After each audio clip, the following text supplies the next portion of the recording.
श्री गणेश चतुर्थी व्रत की पौराणिक कथा के अनुसार एक बार भगवान शिव तथा माता पार्वती नर्मदा नदी के किनारे बैठे थे। वहां माता पार्वती ने भगवान शिव से समय व्यतीत करने के लिए चौपड़ खेलने को कहा। शिव चौपड़ खेलने के लिए तैयार हो गए, परंतु इस खेल में हार जीत का फैसला कौन करेगा, ये प्रश्न उनके समक्ष उठा तो भगवान शिव ने कुछ तिनके एकत्रित कर उसका एक पुतला बनाकर उसकी प्राण प्रतिष्ठा कर दी और पुतले से कहा, बेटा, हम चौपड़ खेलना चाहते हैं, परंतु हमारी हार जीत का फैसला करने वाला कोई नहीं है, इसलिए तुम बताना कि हम दोनों में से कौन हारा और कौन जीता। उसके बाद भगवान शिव और माता पार्वती का चौपड़ खेल शुरू हो गया।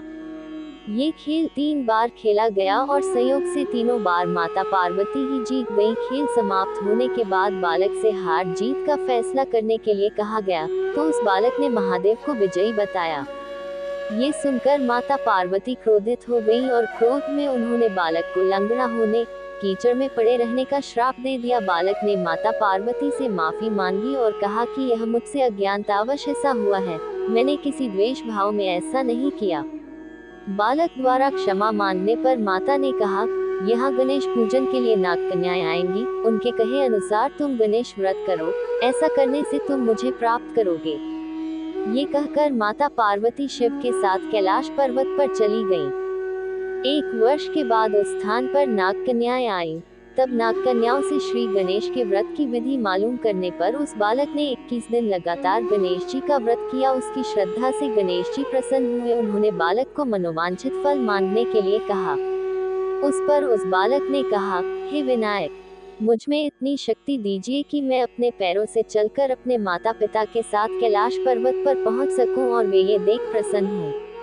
तब बालक को वरदान देकर श्री गणेश अंतर्ध्यान हो गए। इसके बाद वह बालक कैलाश पर्वत पर पहुंच गया और कैलाश पर्वत पर पहुंचने की अपनी कथा उसने भगवान शिव को सुनाई। चौपड़ वाले दिन से माता पार्वती शिव जी से विमुख हो गई थी, अतः देवी के रुष्ट होने पर भगवान शिव ने भी बालक के बताए अनुसार 21 दिनों तक श्री गणेश का व्रत किया। इस व्रत के प्रभाव से माता पार्वती के मन से भगवान शिव के लिए जो नाराजगी थी, वह समाप्त हो गई। तब यह व्रत विधि भगवान शंकर ने माता पार्वती को बताई।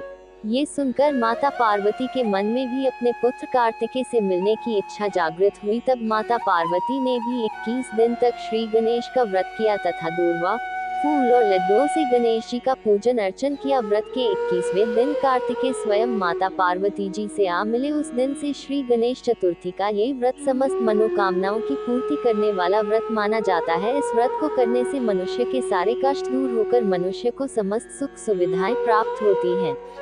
वीडियो अच्छा लगा हो तो लाइक करें और शेयर करें और कमेंट बॉक्स में गणपति बप्पा मोरया जरूर लिखें। गणपति बप्पा मोरया।